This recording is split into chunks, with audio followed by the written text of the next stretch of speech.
he does podcasts too. I went up and did his. I know. It was a lot I of heard fun. it. Woohoo! Oh my God! Good morning. Good morning. Good morning. Happy 2025. Good Woo, morning, can you everybody. believe it? Welcome to Alexandra and Friends. This is our first podcast for 2025. Happy New Year to everybody. New Thank you so much Year. for being here. We're at the Purple Cow Branding Studio. We have our studio was kind of moved around, so we are looking at all the city of Farmers Branch and those Highway 635. It's an amazing view. Thank you to Rob Bliss for having us thank here you, Rob. and keeping us another year here with him. I hope. Let's hope. We are the Purple Cow Branding Studio at 13612 Midway Road, number 601. Farmers Branch, we'd love to invite you to come and listen to our show here personally. I'm Alexandra Fincher, and I am a realtor, and I am the host of this wonderful podcast. And I'd like to welcome our co-host today, Elena. Happy New Year. How are you New doing? Year How to you. was your Shabbat year? Shalom. Well, thank you It's a so great much. start of the new year. Yes, it is. And we have my beautiful, first of all, author and co-host, That's Elena Glassman. Right here, And Torah she's at the Tasting. Torah Tasting. And Marshall Johnson, Yes, hello everyone. Also, Happy New Year. author and co-host. Yes, thank And- you. Enjoying it. Somebody sent me a little message yesterday, wanted to know a little bit about us and what were our topics. So before we introduce our guest, which is a guest of honor today, I want to just go around the floor a little bit and talk a little bit about Alexandra and Friends and how we got to the meeting place and what we're all about. My name is Alexandra Fincher. I am in the real estate world. I am a realtor, have been since I was 18 years old, and I love life. And I love the world. And my thing is about bringing people together. And today we have several guests from all over the world here. And I really Yes. appreciate it. And we'd love to invite you to come and join us on our Saturday podcast as we develop our podcast. But I think one of the biggest things is that it opens the door for a lot of people to tell their story, which they have not been able to tell. So this is a little bit about me. I am very involved in the city of Carrollton and Farmers Branch. I'm a member of several of the boards. And most of all, I love my Jewish community. Thank you very much for being here today. But Elena, tell me a little bit about you. All right, Elena Glassman, and published my book last year, Torah Tasting, and launched my audio book. It's on Amazon. ElenaGlassman.media is my website. And educator for many years, homeschooled our children who our son Matthew graduated from University of North Texas. Yay. Went Yay, down, one more to go. congratulations. That's right. Yes. That's And right. very involved in politics because we do have to be engaged in our community because elected officials, what they decide and their policies directly affect our lives. So that's what we're talking about today. Absolutely. We do have a great guest. So and excited our about beautiful that. co-host, Marshall Johnson. Tell us a little Yes. bit about you Thank and what you. you've got cooking. My name is Marshall Johnson. I'm born and raised in Springfield, Missouri, but I've been a Texan since 1981. I moved here to Dallas, Texas. And what I do, I'm the executive director of the Joy of Music and Movement, which is an arts integration program that has dance, music, and theater. So we are also inside of the schools teaching our children about arts integration. So I do that. We are located in Richardson. I'm also a songwriter and music producer. Right now I'm doing a project on my CD called Dragonfly that should be coming out hopefully spring of 2025. I'm an author of Shortcuts and Practical Ways, and it came out 2020. And I'm very excited about that. It's getting ready to go on audio. I have a very close friend that's doing my audio for me. I'm excited about that. Also, I have Fame Entertainment. Woo-hoo. We just opened Fame Entertainment, which is a collaboration of partnerships with people who are in arts, in the arts and entertainment industry. So when you come to Fame Entertainment, you will basically partnership with the Joy Music and Movement, which I am a nonprofit as well. And then my daughter, she's the CEO of Schooling and Talent, and she developed artists. So just local artists out of town. She has several locations, one here in Dallas and one in New Orleans. And also she's on commercials and she does a bunch of things. And then we have Princeton Jane Production. It's a media and film production. And we just opened that up on November the 2nd. What else I'm missing? Basically, that's it. I'm with Alexandra and Friends. I'm a co-host of Alexandra and Friends. This has been absolutely wonderful for me. Let me just say that because I never thought I had something like this inside of me. I didn't have the confidence to speak out like I have been since I've been placed here. Now I'm comfortable within myself. I feel the worth within myself. It made me feel like I can do anything, but not only that, I love all the wonderful people I am meeting on this platform. There's so many wonderful stories, so many testimonies. We cry, we pray, we laugh. And this is what it takes. It takes to be in someone else's shoes. So you will know that, you know what? I can do it too. You made it through that. I can make it through that too. So I love Alexandra and Friends. And thank you, Miss Alexandra, Well, for thank letting you. me be a part of this wonderful podcast. Well, wow. It makes me feel like I'm going to be the next Joe Rogan. I'm looking forward to that. I think I decided last night I want to be the next Joe Rogan show. Well, thank you so much for being here. This is Alexandra and Friends. We Mhm. are at the meeting place, or I call it the Purple Cow Branding Studio. We want to thank most of all of my heart is Rob Bliss, who has given us this great opportunity. When I beautiful left place. 660 The Answer, Yes. I had open doors everywhere I could turn around. We were with. I wanted to take this podcast to the street, and I still will do. I'm going to take this podcast to the street somehow or other, at least once a month. I want to go and interview people in the street. I did this with Alexandra and Friends podcast. One day, Michael, my producer, and I decided to go to the street, and it was so much fun stopping people and saying, "Hi, would you be willing to give us a little bit?" No. Okay. Thank you very much. Would you be willing to talk? No. Okay. Okay. I said, Michael kept saying, "I don't think we should do this." Yeah. One more time. Would you be willing to just talk to us for a minute? What do you want? Oh, excuse me. But it's so much fun. And I want to do it again. But thank you so much, Rob Bliss, for giving us this opportunity, because he is our full sponsor. And G is our executive producer. And Chris today is a young lady who Amazing is woman. a apprentice. I'm going to call it an Mhm. apprentice here today. Mhm. So thank you very much for this great opportunity. 2025 is going to be the year that we will never forget. Yes. And at the same time, I want to congratulate our new president that's incoming, President Trump, who will be guiding us, and this will be the greatest year ever. So now let's stop all that, because we have a great man that is just absolutely dynamic. Yes. And I'm going to let Marshall Johnson, because she walked with him into an office one day and they didn't even know they were each other. Okay. So I'm going to let her introduce this amazing man. Marshall, you want to take it on? Oh, yes. I'd be glad to. I'm just going to give you a little. His bio, by the way, is amazing. And who is he? Mayor. Let's say that. Mayor Terry Lynne. Mayor. Mayor of Mayor. Franklin. Okay. Where is he from?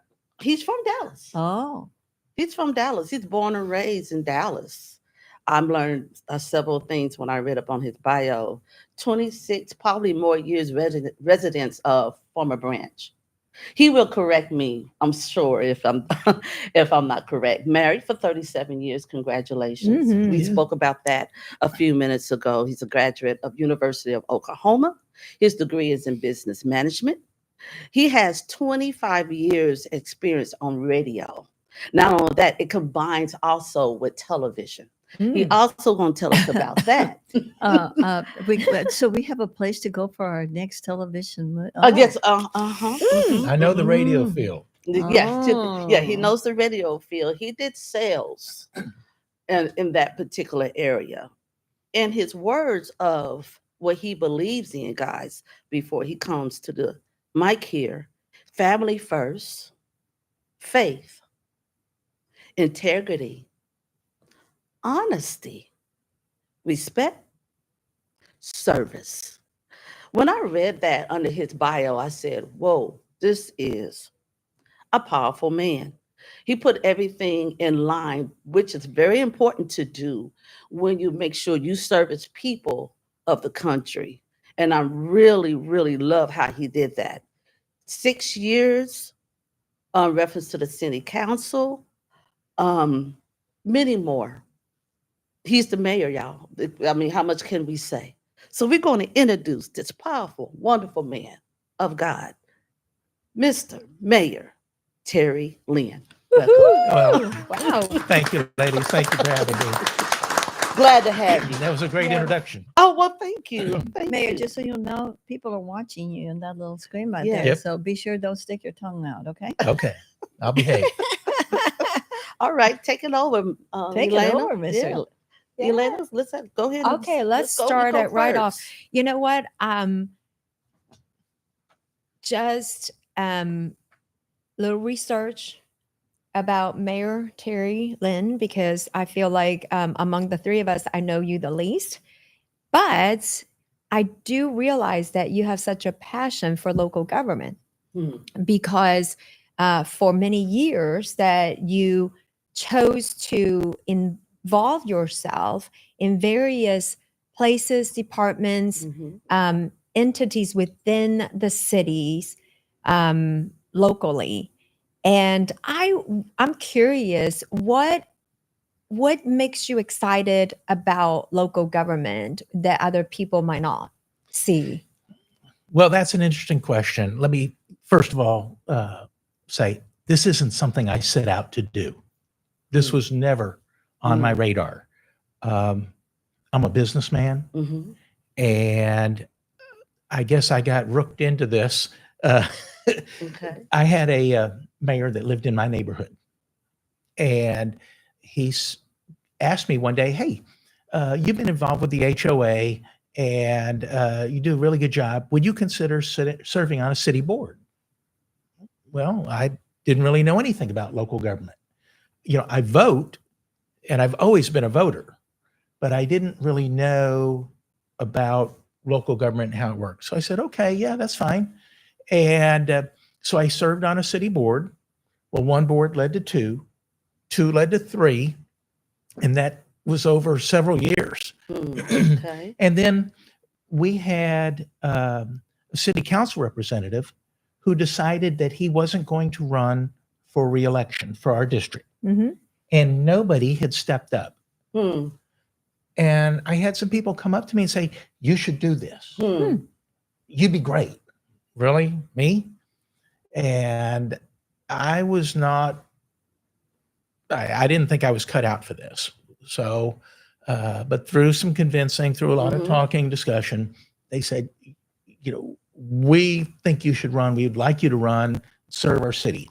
Well, one thing about learning about local government is having served on the three boards that I did gave me a very good in to how our city works. And I didn't come with any agenda.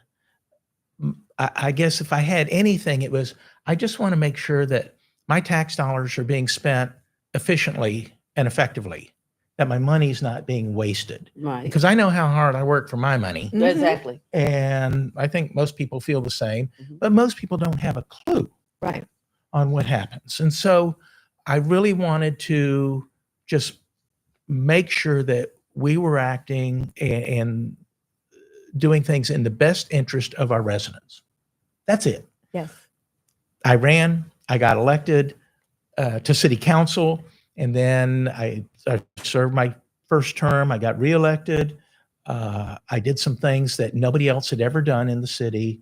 And then after a lot of thought and consideration, I had a year break between serving on city council and when the next mayor term came available.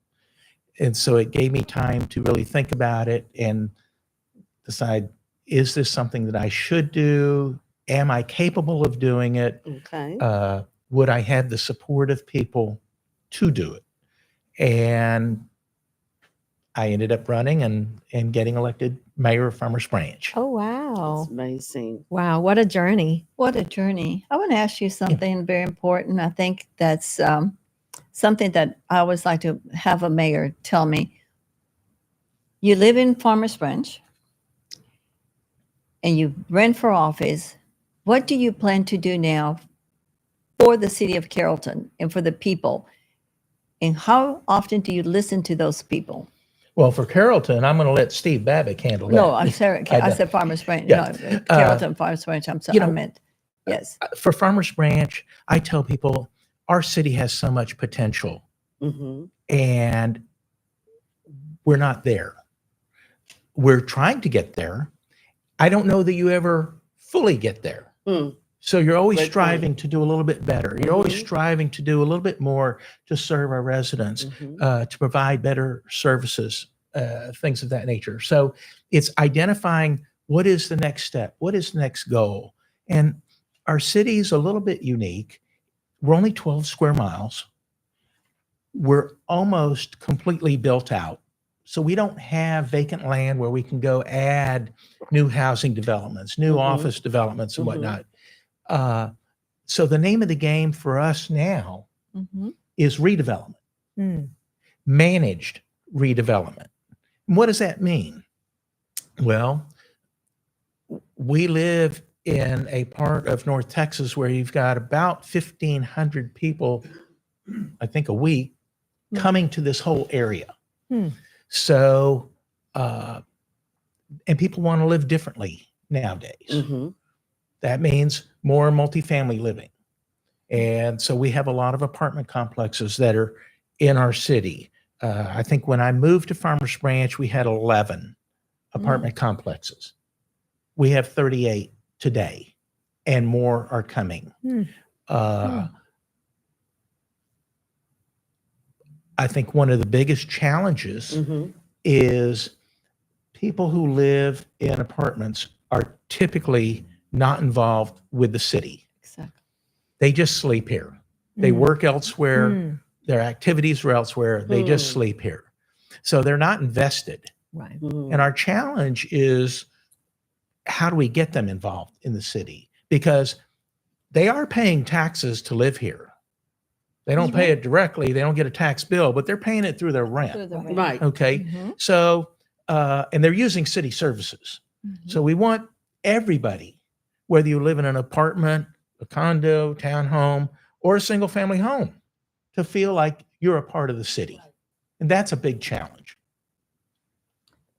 So I think my next question was, how often do you communicate with the residents of Farmers Branch? I communicate with residents monthly when I've been in sales my whole life. And so Exactly. when I was elected to city council, I wanted to be different. One of the things that really bothered me about local government was I never knew what was going on. I might get a newsletter every once in a while or a direct mail piece from the Mhm. city, but it was up to me to open Right. it and see what was going on. Then I'd get shocked because it's usually too late to do anything about anything. Right. So when I was elected to city council, I made it a mission to make sure that my constituents in my Mhm. council district Mhm. were up to speed on what was going on. So I started putting out a monthly newsletter. Hmm. Okay. I wrote it. Okay. I wanted it to be fact-based about what was going on in the city. Mhm. I did not editorialize. I didn't provide my opinion. I just said, hey, here are the things that the city council is working on. Here's what's going on. You might want to be aware. That newsletter spread organically to Mhm. folks. And now I have people all over the city who get my newsletter. They've asked me to put them on my mailing list. And it's really been great because I feel like I have a connection with a lot of people. And one thing that was done was I was scorned for doing it Wow. because I had council members who didn't do it. Okay. And they got sort of jealous about that. In fact, well, I wasn't trying to make them look bad. Right. I was trying to serve my constituents. And so by doing that and putting out just the facts of information, no bias, no editorial opinion, and that really set me apart and was very much appreciated by residents. I still do that. I've been doing that for 8+ years now. I even did it in the year that I was off council, between being off council and being elected mayor. I put it out every month. And so what's interesting about it is I have more people that get my newsletter than who receive the branch review or have signed up through the city to get a communication directly from the city. That is very interesting. I like that. That sounds like you're on a constant communication with your resident. I have a home in Farmers Branch, so I know I receive all your documents. But it's interesting to hear that you are the one that's reaching out to the residents and to all of them. Well, I think it's important because a lot of times, majority of people don't know what's happening in local government. Okay, we're here to serve you. Anybody can pick up the phone and call me. My cell phone has been on my newsletter since day one. I didn't hide from anybody. But different people take different approaches to serving. Some want to just show up for meetings. Some don't make their personal information public. Okay, they just have different ways of doing it. But if your city is considering taking action on something, and I'll give you an example. In Farmers Branch, we're very fortunate to have twice a week garbage service. It's an amenity that our residents love. Well, years ago, the city council was considering reducing the twice a week garbage service to once a week. Okay. Yeah. I said to the council when I was on council, if you're considering doing that, you might want to have a town hall meeting or something to let people know what it is you're thinking about doing. And I actually had a council person say, we don't need to do that. We're the city council. Oh, excuse me. Well, I'm sorry. That's not what I signed up for. Right. So I put a note in my newsletter and I said, the city council is going to be discussing next Tuesday, changing your twice a week garbage service to once a week. If you have an opinion on that, you might want to come to the next council meeting. Okay.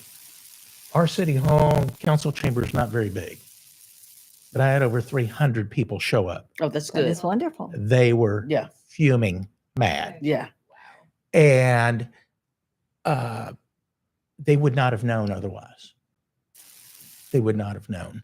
And so I wasn't doing it to rile people up, but this was an issue that affects every resident in the city. And they should have had the opportunity to weigh in on this decision. Yes. Absolutely. That's Saved money on the budget. Was it the purpose of the suggestion? Well, money was a minor part of it. It was really more to keep heavy trucks off the road and reduce truck traffic on our streets. The money was so minimal, the cost savings.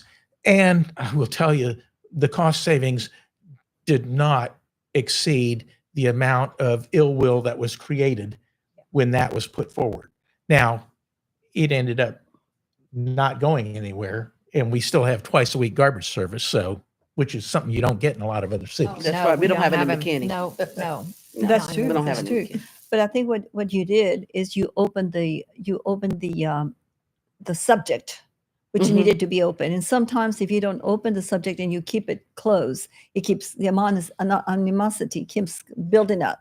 Well- And that's, I think, what's happened in the city council of your areas. A lot of people just keep holding and they fight you outside, but they will not bring the discussion to the public, which is what makes the problem, what infuriates the It people. exacerbates the problem. And the thing is, if you're going to do something that affects people's lives, your residents' lives, city services especially. You owe it to them to have a public discussion about it, town hall meeting, what have you. I'm very big on town halls. And Oh, that's good. let them ask questions. Mm-hmm. You don't always have that ability at a city council meeting. Right. And it's just not as free flowing of a discussion. And so, again, if we're going to do something that has a dramatic impact on our residents, Mm-hmm. they should have the opportunity to comment in a broader sense Right. on what we are considering doing versus just showing up at a city council meeting and then the council possibly taking action that night. Exactly. No, we need more time. Well, transparency is very needed That in is the government true at every transparency. level. Yes. So I'm sure you're very appreciated. That's very important, I think. So my question to you is, how are you and your city council getting to know each other? How do you meet with them at least before a meeting? What is your association with them? How do you get along with them? Well, when I became mayor, I sat down with each council representative and asked them, what's important to you? What do you want to achieve? Mm-hmm. What are your goals and objectives serving on council? Because as mayor, my job is to help you Right. achieve. Right. We have 5 council members. I got 5 very different answers. I had one person who wasn't really interested in sharing any information. Okay. And I had somebody who basically we wrote a book. Okay. Are you going to And bring it to the so- Bliss Library? Um, The book? You're bringing the book to the Bliss Library? we can put a theme paper up on the wall over there. You said But- book. You but, had, You know, people they come into city council for various reasons. Yes. And they come in from a variety of different points of knowledge about the city. Mm-hmm. Some know about the city, some have been involved, maybe served on some boards, learned a few things, but some haven't. And some people come totally cold and Yeah. they don't know the issues and whatnot. Some people run for office because they have one specific thing that was on their mind. Okay. And they're interested in solving their own problem Mm. versus the way you should come is, or the way I came was, I wanted to help make my city better. I'm invested here. And as a homeowner, I want to see my city grow and prosper. I want to see property values go up Mhm. Mhm. because I've invested a lot of money in my home. Yes. And if the market goes up, then some point in time down the future, when I go to sell my house, I want to make some money Exactly. and do that. So I wanted to help be a part of growing the city. I didn't come in saying, I need to do this. I need to fix that. This is broken. No, it's just, but it's different for everybody. Exactly. Yes, it is. You're So listening to. Excuse I'm me. sorry. So getting back to your question, I met with everybody. I tried to hone down what was most important based on what they told me, so we could try to bring things forward that would help them achieve their goals. Thank you, Mayor. I think that's very important, and I'm going to come back and give you some tough questions in just a minute. But I just want to let our people know, if you want, we're Alexandra and Friends. Please follow us up on alexandraandfriends.com. You can listen to us on any social media that you use. It's Alexandra and Friends on Facebook, Alexandra and Friends on LinkedIn, and Alexandra and Friends on YouTube, and Alexandra and Friends formerly here at this studio the first and last Saturday of every month. You can reach me at alexandrafincher@gmail.com, and each one of the co-hosts will give you their email if you need to get hold of them. Yes. But Mayor, I want to come and ask you one question. I've been to some of your city council. I like to show up, and sometimes I have heard that you have a little hot temper. Is that true? I think everybody has a hot temper. We've seen it from all of our council representatives, and unfortunately, things get heated sometimes. As mayor, I don't vote. Okay, I'm there to run a meeting. I say, I was probably way more passionate about some issues when I was a city councilman, because you are there to advocate and try to get votes to achieve whatever it is that you're trying to achieve. I'm in a different position now, but I am very passionate about the city. I'm very passionate about people voting, our council members voting for things that are for the betterment of the city, Absolutely. based on facts, data, education, not on emotion. Yeah. And That's good. unfortunately, it's like a marriage. Sometimes you're going to make All people right make now. rational decisions based on the information and data that they have. And sometimes it's just pure emotion and there's a fight breaking out. Yeah. And it happens at your At local any government time. level also. So, Got you. but you've got to have the balance. gotta have the and you got to balance. remember at the end of the day, I served on a council as council representative for 5.5 years under a mayor where most of the time I was on the short end of a vote. Votes would go 4-1, 3-2, and I'd be on the short end. You can't take that personally. When things like that happen, you have to just, hey, I Wash did your the best hands, I keep could. going. Mhm. Next time, I better have a better argument. So I'm trying to persuade my fellow council members to vote for something that I'm passionate about, but they saw things differently. You don't get up and walk out of meetings. You don't throw temper tantrums. You just shake it off, move on to the next subject. And it's really important. As mayor, I'm still passionate about things, and I want to see the city grow Mhm. because you're there as the visionary. But you are not the one voting on the policy. And if something that you want, or you're trying to head in a certain direction, the council elects to go left when you want to go right, well, it happens. And they are the voting members. And so you just have to adapt to that. I'm going to go another way. I have a question. What is the most challenging policy that you're experiencing today that you feel like, what we're going to do together to get over this bridge? Very good question. I think one of the most challenging issues, we have a comprehensive plan that outlines growth for the city. Okay. It's not written in stone, but it's a roadmap.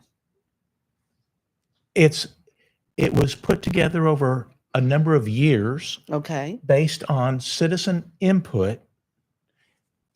City spent about $500,000 to have this plan put together. Okay. We have some council members that have read it. We have some that haven't. But it gives you a roadmap of how the city should grow.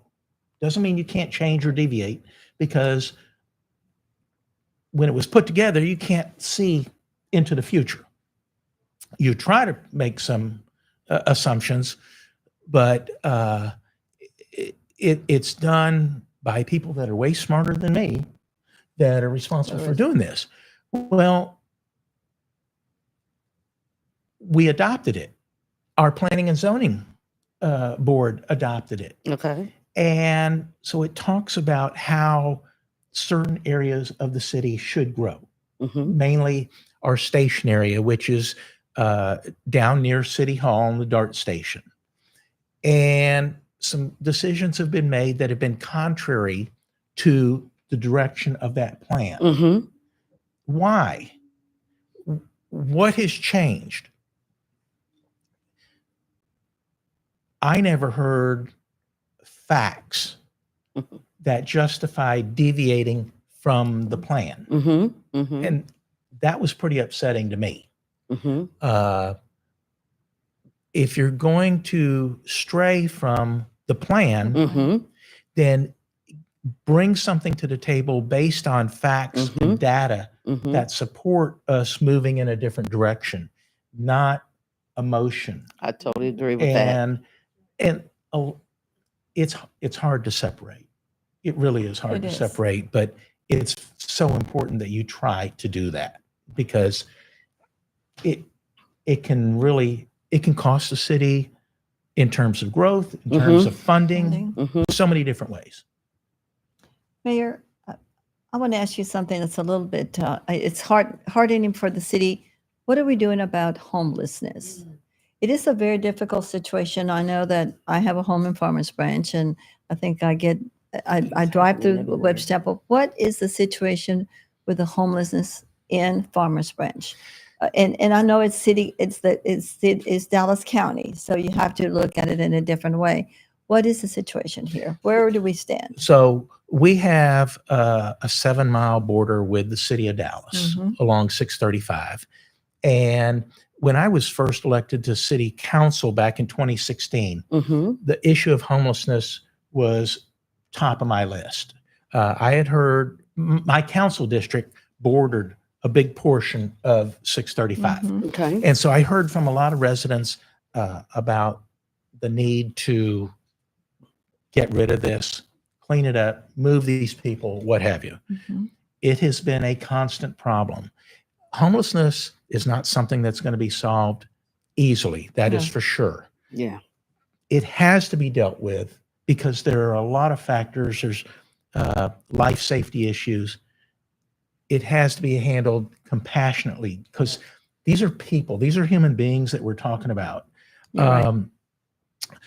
So I tried to deal with it working with City of Dallas, because where the homeless are along 635 is on City of Dallas property, not Farmers Branch property. So that meant Like involving that. another city. I didn't Mhm. get much support. I didn't get much support from my city council in 2016. They didn't want to get involved. So this became one of my missions. And Mm. I ended up working with LBJ Express, and they were going, the squeaky wheel gets the grease. And I was the squeaky wheel. And so Okay. LBJ Express started doing sweeps or cleanups Mhm. of Mhm. the area Mhm. that bordered Farmers Branch. Okay. Okay. Well, what happens is it's a coordination of efforts, because yes, you want to clean up the litter and the encampments and whatnot, but you can't just run people off. You have to, and it's not always safe. Right. We had a gentleman come out of one of these things with a machete. Mhm. Okay. So it was a coordination of efforts. LBJ Express, Dallas Police, Dallas Office of Homeless Solutions. At the time, they had a $72 million a year budget in the city of Dallas to deal with homelessness. And people are saying they're not doing anything. Well, they are doing it. They're doing their work, but it's very difficult because when we go through and clean up these areas, Mhm. within 2-3 hours, They're back. people are coming back. Yeah. We would clean up areas and offer to take people down to Austin Street or the Mhm. bridge, connect them with services, get them cleaned up, get them clothes, Mhm. whatnot. Many people just don't want to be a part of that. They would almost rather live on the street. And it's not against the law to be That's right. homeless. So let's fast forward to today. Well, New Year's Day, I went and drove 635 again. And I took pictures starting at Denton Drive Try. and going all the way to Inwood. We have a number of homeless encampments that are underneath Mhm. 635. And I know that in February, we have Housing Forward, which is an organization in Dallas, coming to our city council meeting and making a presentation. I can't wait till February. These encampments have been growing in size. Mm. So I took pictures. I put a PowerPoint together. I reached out to a Dallas City Council representative that I'm very close with. So they have my presentation. I reached out to our Dallas County Commissioner. He has the presentation. In fact, I have a meeting with him week after next to review it further. But what will happen is Dallas will have to expend the effort to come and clean up the area. That may last a few hours, it may last a few days, but people will eventually start gravitating back. And that is the challenge. Why are they coming back? What can we do to truly help these people? And that's the $64,000 question, because the answer escapes all of us. Yeah, that's right. I heard from our Dallas County Commissioner. Mhm. They recently removed 150 people from downtown Dallas that were homeless. They spent $10 million Oh, to do that. Does that math make sense? no, Mm.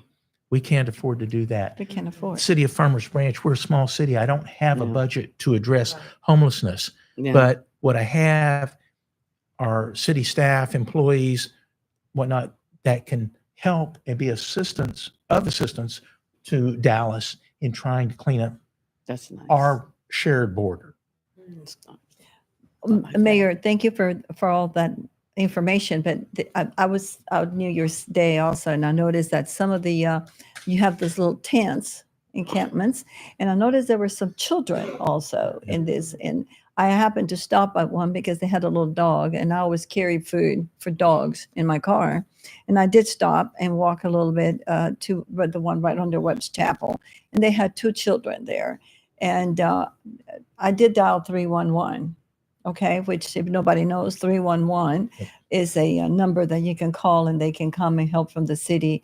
It's a kind of like a CPS. Yep. I do a lot of, unfortunately, always trying to figure out what's the next situation. But I notice when you start having children in these situations, it becomes very precarious. And that's something that, to me, an adult, if they want to live in the street, that's their unless they're very ill, that's a prerogative, because there's jobs available and there's all things available and there's places that you can go to. But when you start having children, I come to in a different mode.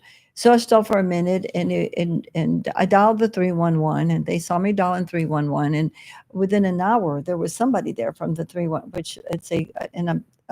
which is a understanding part of the Dallas County situation. And I was impressed. It was a woman that came from the 311. It's like a city council or a counselor.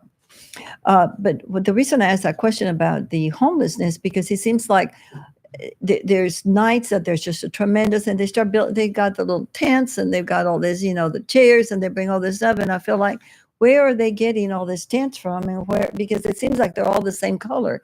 Instead of, there's so many locations, there's so many vacancies that the city, Dallas County, can rent, but these people want to be there, and I think they go for the day and they come back in the evening, and then the trash, the accumulation.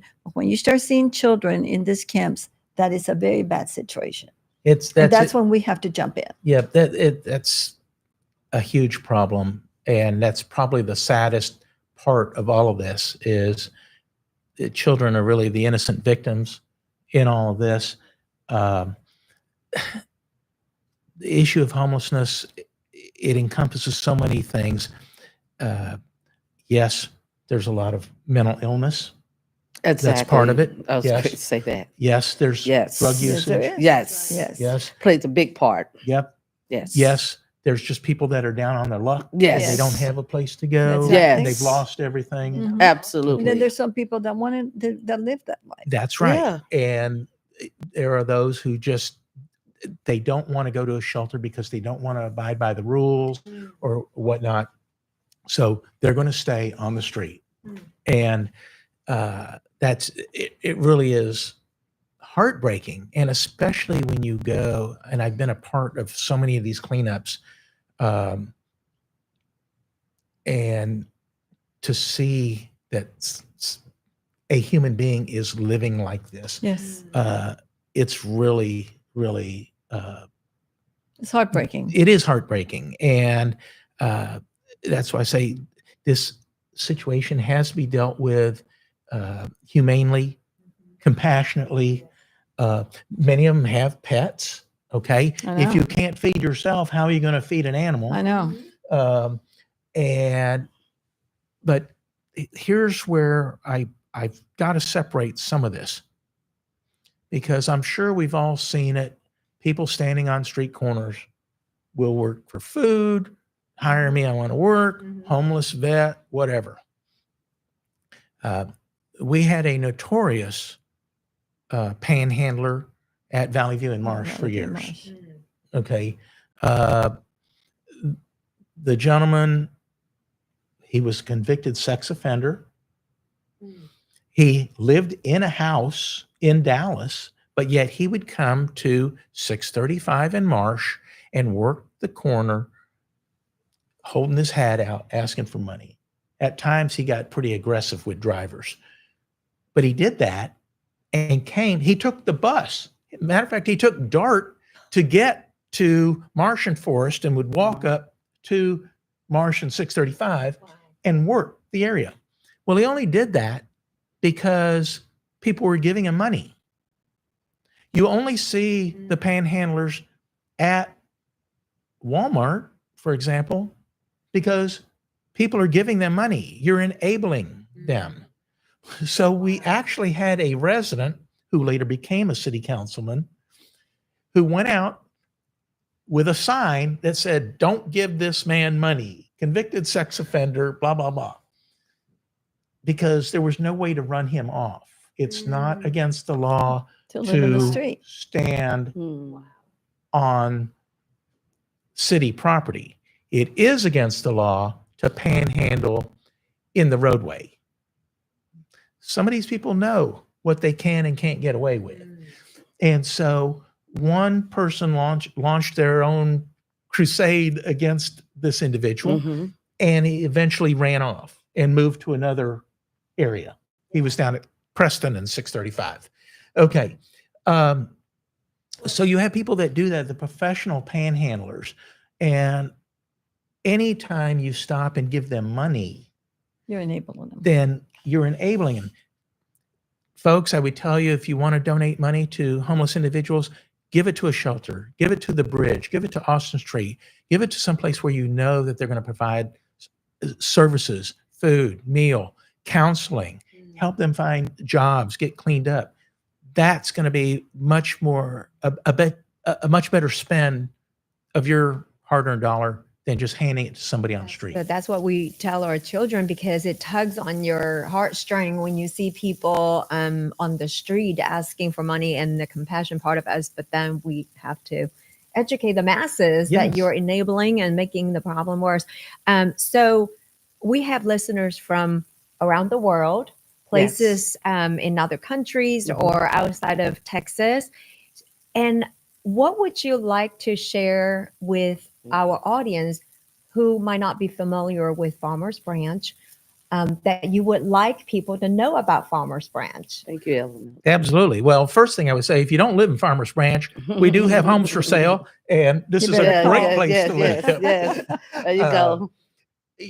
We have in Farmers Branch, we're so fortunate. We have, I think, unparalleled city services. Twice a week garbage service, weekly recycling service, weekly brush and bulk pickup service. Cities just don't do that now. And our residents don't pay for that. It's provided free right now because the city of Farmers Branch owns its own landfill. But aside from that, we have some great amenities that help attract people. We have a country club here in our city. We have Brookhaven College, or Dallas College Brookhaven campus, which is here. So two great things that help bring people in. We have some wonderful private schools, and we have some really up and coming public schools. So there's something for everybody. We have diverse housing, and we have homes that are upwards of $2 million, and we have some starter homes. So we have housing for everyone. We have probably the best police and fire services and EMS in the Metroplex. So if you call for the police, many times they're going to be at your house in less than 3 minutes. Now, 4 is the norm, but less than 3 is usually the case. Our fire department, second to none. And EMS, they're great. We have a terrific relationship now with our neighboring cities, Addison, Carrollton, and Coppell. And that's important because some of our police and EMS services and fire are shared services. And when you need help, you don't care who comes. That's And right. if our Farmers Branch officers are busy with an accident down on 635 on the freeway or something, and an Addison ambulance shows up at your house, you don't care. You needed help. And that's a great thing about where we are. We work really well with 3 other cities that we're partners with on a shared response. And all of that's so we can deliver world-class service to our residents. It's a great place for business too, right? That's why Purple Cow branding is right Yep. here in Farmers even- Branch. You know, I will say this, Rob is he's just one of over 4,000 businesses that we have in Farmers Branch. We're only 12 square miles. So we have a lot of small Independent, mom and pop type independent. businesses, small businesses. Mhm. We don't have a great big factory employer here. A lot of it is small office business. type stuff, and which is really the engine of our economy. That's right. Our residents get a really good deal because businesses pay about 74% of what it costs us to run this city. Right. So when you look at property tax coming in, all that, sales tax coming in, as a resident, I'm only paying really 26% of what it costs. That's a great deal. Mhm. Every business is so important. I agree. Every business is important. And don't forget the pickleball. Yep, we have the World Pickleball Championships that take place every year, and that's been just a fantastic sporting event to bring to our kitty. It put Farmers Branch Yes, on the the map. sports. So now we're like the Yeah. pickleball capital of the world. Mayor, It's awesome. we're coming to the end of our show here, and I think Yes. it's been an amazing day. And thank you for all your explanations. And very, it's kind of hard for a mayor to try and explain everything about a city, but you do it very well. And thank you. Yes. And homelessness is a very big issue for many of us because we live in the area, Mhm. but also because it's a compassion. You keep thinking, what can I do as a person? What can I do? And you're right about enabling them is very important. Thank you and I think that should be one of your subjects in one of your city council meetings one night, so that everybody that's there can understand how important it is. But you've got something coming up on the 28th of January. What is it? Why don't you invite the city? So we have State of the City, sort of like our little State of the Union, but State of the City coming up on January 28th. It'll be at City Hall at 6 o'clock. And it's our chance for the mayor and council to let residents know what's going on, Good. maybe in a bigger, broader sense than Mhm. a formal city council meeting, and share some of our successes with the community. I I like think it's that. very important. Thank you so very much. Elena, is there anything you have for closing for today? Oh, closing for the day. you can- I'm just excited about the new year, and my Yes. husband and I will be celebrating our 27th anniversary on Congratulations. Inauguration Day Wow. that in Washington D.C. That we will be traveling there for a week. So we're excited. Very well. That's going to be fun. Miss Marshall, what? Happy 2025. And again, thank you for all your support. The ones who come out and support Fame Entertainment, you are welcome to rent that beautiful building. And just blessings to you all. Mayor, what are your last words for the city and for you? And what do you expect for 2025? Well, I'm really excited about the new year. I think Yeah. that we're going to see great things coming. Hopefully, trickle down from Washington. You know, the political rhetoric. It's Oh. been a rough time for us, Yeah. and I would just like to see all of that calm down. I want to see our economy do great because Yes. when we're doing great nationally, we're doing great locally, and I want our residents to enjoy living in Farmers Branch. I hope maybe one of these days y'all will consider moving to Farmers Branch. That's right. I That's I right. have That's a how home you here. speak. I know you do, That's but I'm right. talking to them. Yeah. Thank you, I'll Mayor. put you on the Mayor. spot. Yes. But I just want folks to know that myself as mayor and our city Yeah. council, we're here to serve you. And so if you have an issue or a need, please feel free to reach out anytime. We are here to serve you. Thank you, Thank Mayor you. Lynne. Terry Lynn is our mayor, and we are looking forward for long term as Yes. we come along. Thank you so very much. I'm Alexandra Fincher, and I am very thankful for having such an amazing co-hosts Yes. and a great Thank guest, you. and also a Yes. producer that I just think is amazing. But most of all, I want to thank the people that are here today listening to our show. We have a No, it's tremendous amazing. amount. I Yes. mean, Thank you. wow, it's maybe our Thank you next for guest joining for us the next today. one. Yes, thank you so much. I want to thank Rob Bliss for giving us the opportunity. If you're looking for a place to have a meeting or just to That's come right. and visit the library or just come and check on websites or internet service or phone service, please come and see Rob Bliss and make sure that you take advantage of this wonderful business here in Farmers Branch. We thank you so very much for tuning in to our Saturday show. We appreciate you very much. And I hear you all on LinkedIn. You send me messages. So thank you again. Yeah, If you want to thank reach you. out to me or to Marshall or to Elena, please know that they're on LinkedIn also, and they're there to serve you. Yes. Thank you again for giving us the opportunity to bring the show to you. This is Alexandra and Friends, and I'm Alexandra, and see you at the next event. Bye. Bye-bye.